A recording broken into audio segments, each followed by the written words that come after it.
হরিয়ানা, পুনে, ব্যাঙ্গালোর, নয়ডা সমস্ত জায়গাতে জ্যানিটার বা হোটেলের একেবারে বাসন মাজার কাজ, ছোট ছোট কাজ, এই সমস্ত কিছু নিয়ে আপনি বলছেন বাঙালিরা চলে যাচ্ছে।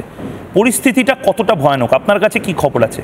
শুধু যে জ্যানিটার, রান্না করার লোক, জানলা পরিষ্কার করার লোক, তারপরে ঘর ঝাড়ু দেওয়ার লোক, শুধু যে বাঙালি এইসব কাজ করতে যাচ্ছে তা নয়। বাঙালি হাই এক্সিকিউটিভও অনেক আছে, বাঙালি পেশাজীবীও অনেক আছেন, বাঙালি আইটি কর্মীও অনেক আছেন, তারাও যাচ্ছে। 1960 সালে অমিতাভ বচ্চন কলকাতায় এসেছিলেন চাকরির খোঁজে, ইউপি থেকে এসেছিলেন। আজকে আমরা ভাবতে পারি যে অন্য ভারতের অন্য কোনো অঞ্চল থেকে কোনো পেশাজীবী বা কোনো শিক্ষিত মানুষ চাকরির খোঁজে কলকাতায় আসবে? অসম্ভব, ভাবাই যায় না।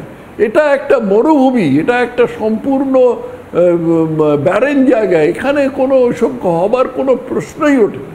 এখানে শুধু রাজনীতি হবে, এবং সেই রাজনীতির উদ্দেশ্য হচ্ছে আমার পরবর্তী ভোটে তৃণমূলকে জেতাতে হবে।